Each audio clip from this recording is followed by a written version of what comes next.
So yeah, another Patreon request. Jeff Beck. Yeah, Mr. Beck. Is that live from Ronnie Scotts or something like that? Yep, sort of 90s funky guy who everyone forgets. And he had an album called Odelay. So other than the mockumentaries, everything since mid-May has been Patreon. So we've still got a couple to go. But it has meant that we haven't had to think of anything, which is good. This is another Jeff Beck album. We've already done 3 Jeff Beck albums, and this is the Greatest Hits live album. That means, what are we going to say? Nothing. But it's good that we're doing a latter period live album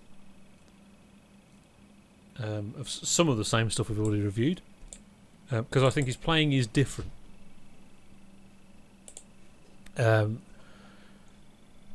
He's more comfortable than in the 70s, I think.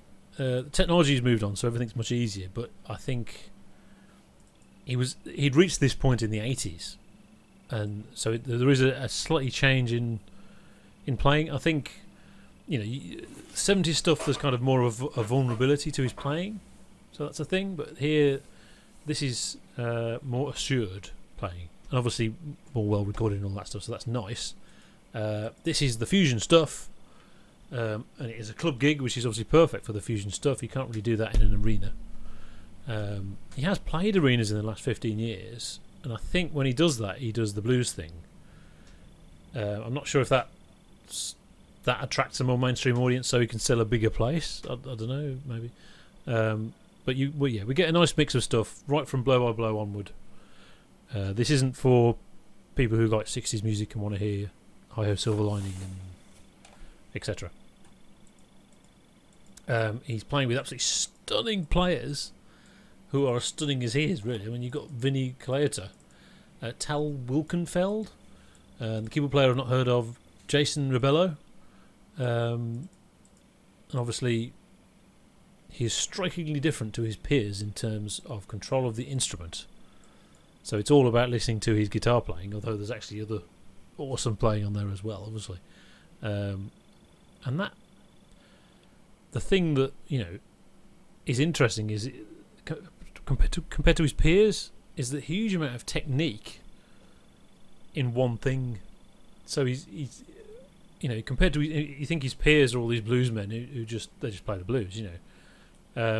He has a lot of technique at that one thing he's doing. He's absolutely in control. It's all about the melody and the sound of the notes. And you get this in a safe, well-played environment with awesome players.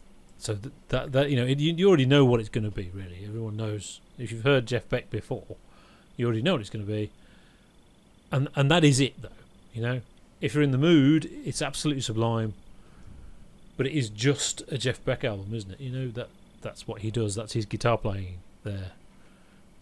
So sometimes appreciated in smaller bites, I think. Sometimes you want to sit and listen to the whole album, but I think to really get the playing, put on one song and think, oh my god, they can't see on the screen. There. Thank you very much. Yeah, tricky one because we've done it. Yeah. What is Ronnie Scotts? Is Ronnie Scotts a club? Yeah, it's a jazz club. I mean, Dream Theatre played there as well, so How did they? Is there loads of albums live with Ronnie Scotts? Probably, yeah. And was this a special event or was it just? I think this is a special event. Jimmy Page is in the audience. Oh right, okay. Any idea what the event marks or? Jeff Beck performing this week. So it's just the fact that Jeff Beck's there. Yeah, it's 2013. No, 2008. Where's me? Okay, 2008. Maybe that is the 40th anniversary of Truth, maybe? His first album? Yeah. Possibly. Okay. Is there anything new here, Kev? Is this all old stuff? Well, it's a mix of all those albums, right from Blow by Blow up till the one before this. It is quite a nice mixture. You get a bit of everything. Right. Okay. And so ends the review. It's very difficult. Okay. I mean, so we've had this discussion about live performances before, yeah? Yeah. Okay, so maybe maybe I have come to sort of maybe that there is some appreciation for live performance, or more specifically improvisation, I would say. Yeah. Which is live. And an understanding that actually the backstory, or whatever you want to call it, of the album or the performance actually feeds into and can augment the experience of listening to it. Yeah. So, Kind of Blue, for example, once you understand the sort of backstory and the fact that it's like a bit of a shift in the way jazz is done, into sort of modal jazz, it actually adds to that experience. So the first listen, Kind of Blue, first listen, I was that's not too bad. But when you actually when you actually understand all about it, actually it becomes something else. Yes. Yeah. So I'm looking for that for this.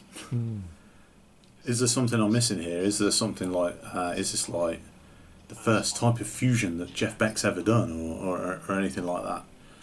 And I'm relying on you for that, to be honest, Kev, because it's sort of...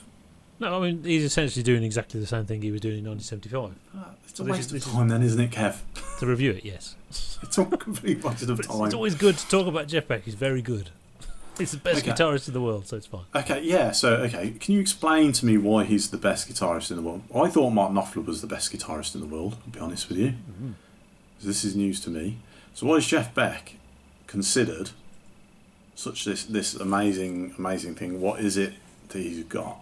Yeah, okay. I mean, I said the thing, he's got a lot of technique in one very specific thing, and that's playing the blues. He's like the... No. I mean, he's not playing the blues. He plays blues songs, but that's not blues guitar. Right, okay. That's not how blues guitar plays at all. You know, Eric Clapton. It's to Eric Clapton. That's the generic blues guitar. Okay. Ronnie has this tone that's really thick. The sound of the notes is really thick, and nobody quite has it quite like that. You know, and completely naturalistic guitar playing without practicing first and spending years getting it right is extremely limiting, you know, and that's not what he's doing. He spent a long time perfecting his playing, I think, because that's what people were going to the concerts to see. So even back in the days of the Jeff Beck group, everyone was going there to hear him play the guitar because he's so amazing, oh my god. So I think he must have focused on that, and I'm sure he must have consciously picked up on why it was good. I always say, you know, that my favourite musician has a special touch that no one else can sound like, and now I'm saying it. You know, but it's nearly always bollocks, but just not this time. It really does have a magic touch no one else has. Remember, he stopped using a pick completely in the 70s. That's more to do with being more closer to the strings, closer to the instrument. He's actually touching the strings more, you know. So that tone comes from his fingers. It's not really from sound setup or the particular type of guitar he plays. He would sound much the same on any guitar he would play. And he's got this sense of melody. It's so superficial to say he can play a tune on the whammy bar, because lots of guitarists play a tune on the whammy bar, you know. I don't mean bow wobble. Can't say bow wobble. And I don't mean Richie Blackmore playing a tune on it with his foot, or Hendrix going woo woo. I don't mean that. I mean actual melodic improvisation. And it's funny you mentioned Kind of Blue, because that's a jazz thing. He's not a jazz guitarist, because a jazz guitarist has a sort of broader palette of things they're very, very good at playing in a scary way. Jeff Beck is very, very, very, very good at doing just that thing. And obviously this is fusion, but he's not a fusion guitarist. Or maybe he's a fusion guitarist. I mean, he's not a jazz guitarist. And yet, you know, when I get a whammy bar on a guitar, I take it off because it gets in the way and it's stupid. So what he does is completely unique. But the thing, you can watch him do it, and it's not what people do. Sometimes he plucks strings with 2 fingers like that, with his finger and thumb. I do that to do comedy slap bass, because I can't do slap bass without hurting my thumb. But he will do that, and it makes a certain sound. And yet, if you try and do it, it doesn't quite get there. You know, it's not. He's just got that magic touch. So I've said all that, but yeah, he just it's magic in tone and melody. It's sounding kind of specialist to me, to be honest. It's a guitar-y thing. That's the thing. He's the guitarist. Do you ever watch like Sunday morning TV? And they've got chefs making food, and then they have a wine expert, and they say, "Oh, what wine have you chosen to go with this meal?" It's oaky, and they pull it.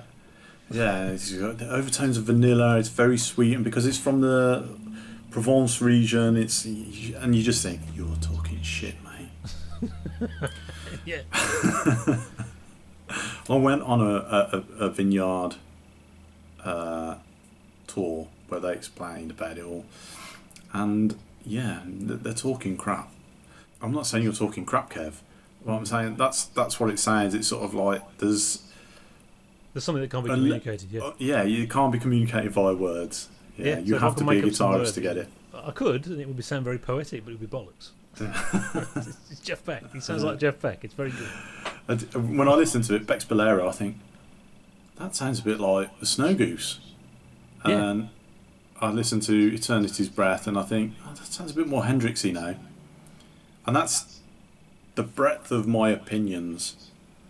I mean, you picked up something very much there, though. Obviously, it's the other way around. It's not that this, it's the Camel sounds like Jeff Beck. Yeah.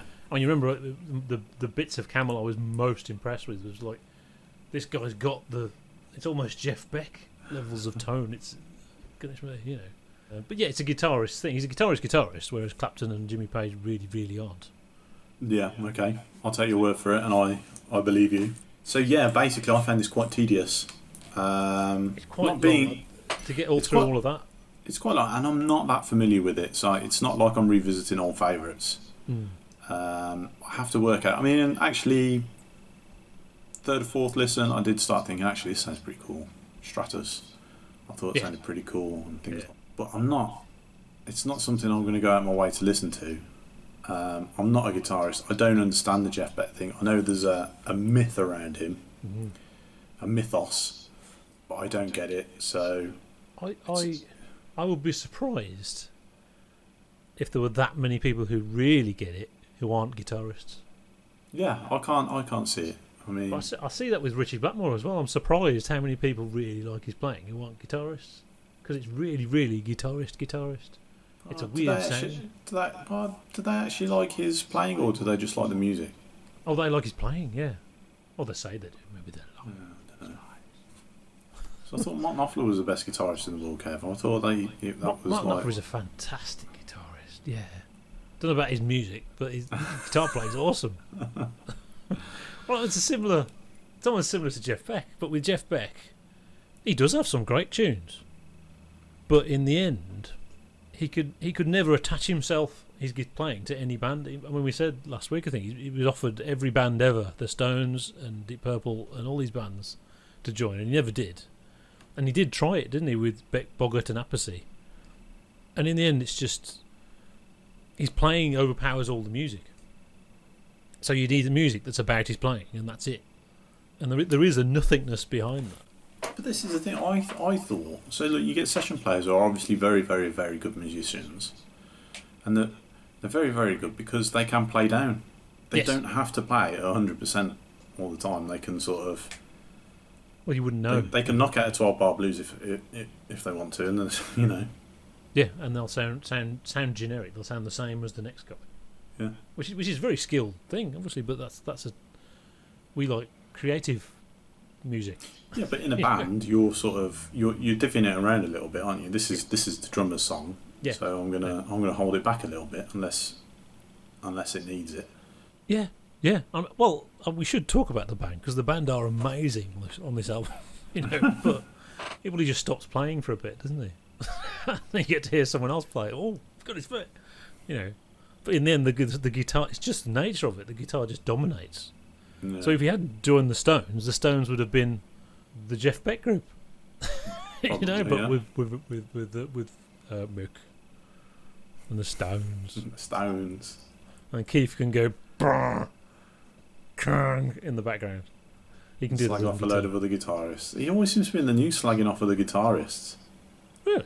Yeah. Who did he say was crap? I can't remember. He was slagging someone off, and I thought, who the hell are you, mate? I mean, that's right at the other end of the scale in that he almost has no technique. We're talking about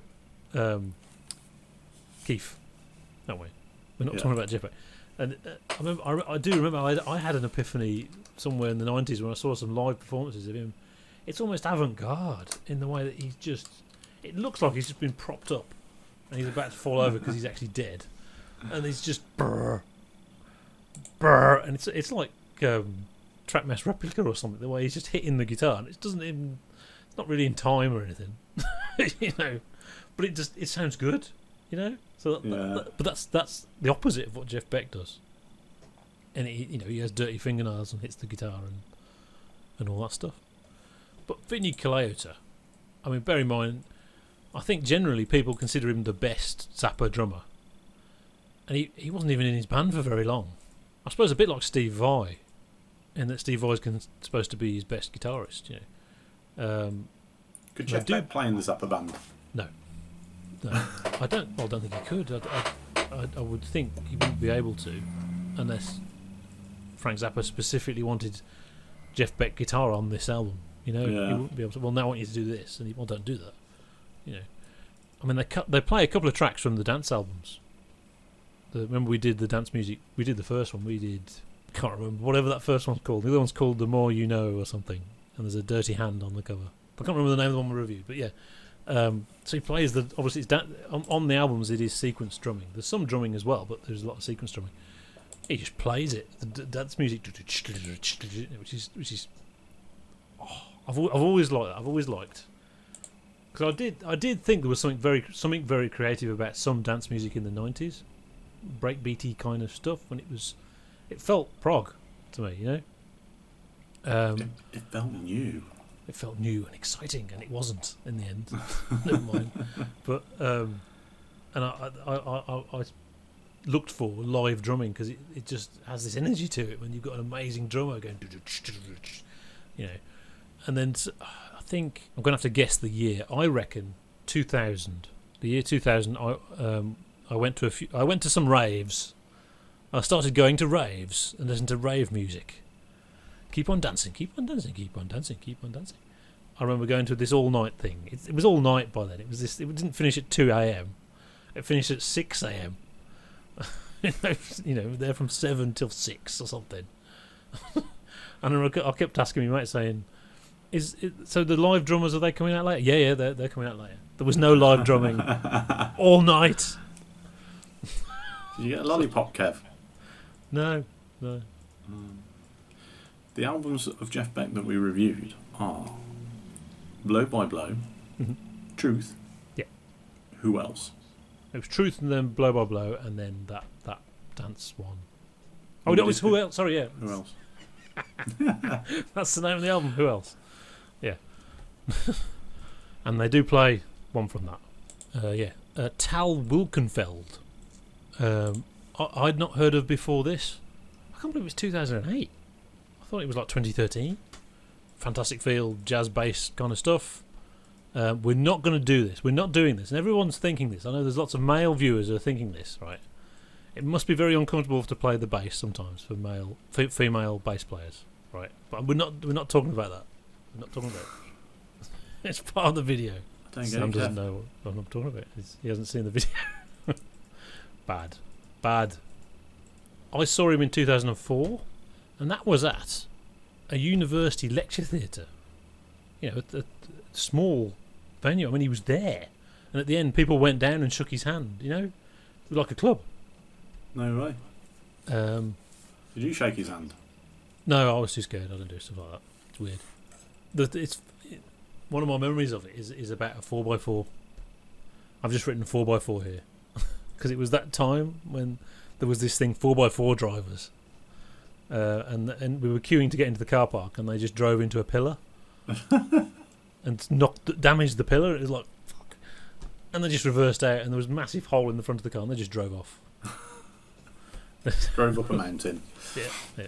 But yeah, this was the jazz stuff, and then it was shortly after this he started advertising for gigs, and one was in the NEC, and I think that was blues stuff, whereas this was very, very fusiony. And I've still got the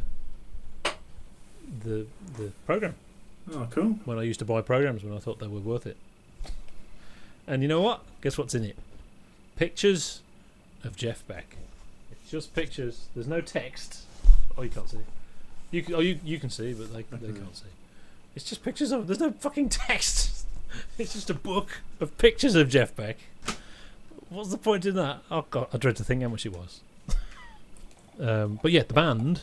I was really lucky because that band had Jan Hammer, who was the guy who played with him in the 70s and obviously very famous keyboard Moog kind of guy. The rhythm section I've never heard of before or since. Michael and Mark Mundesir, who are famous jazz people probably. I always worked with John McLaughlin and Courtney Pine. Yeah, they're jazz people, so we've not heard of them. Yeah, oh, it's 2004 because it says 2004 on the back. That's how I remembered that. So yeah, he didn't want to. It's funny with Jeff Beck. It's almost like he's not really bothered. He doesn't even want to do it. He does it sometimes and then doesn't for a few years. I think that's maybe at the core of everything. He kind of wants it. He just wants to play the guitar. Yeah, and he's managed to do it. But that's it. Writing a song is a bit too difficult. I'll just do some noodling here. And yeah, and everyone thinks he's a god. And there's people crying in the audience. It's so amazing. But apparently, he has said himself he'd rather just mess around with his classic cars. And allegedly, the only reason he's on Amused to Death is because Roger Waters very cleverly let him drive his classic car. And that's oh, can you go on my album? Oh, all right. Made an amazing album. I don't know. It's five. For me, it's 5 eggs, but it's not actually a 5-egg album. It's 2 eggs for me. 2, goodness me. I'm not a Jeff Beck fanboy. There are tracks missing from this. This is just the famous Jeff Beck stuff, because the guest appearances aren't on this. So there's 5 tracks of guest appearances. Eric Clapton and someone and some singer, Joss Stone. Say again. On Spotify, there's like 2 albums. Yeah, so I think there's another one with 2 CDs which has got more stuff on.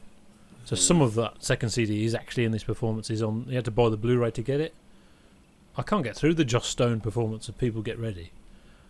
And bear in mind, that's an 80s Rod Stewart thing, but I didn't like it.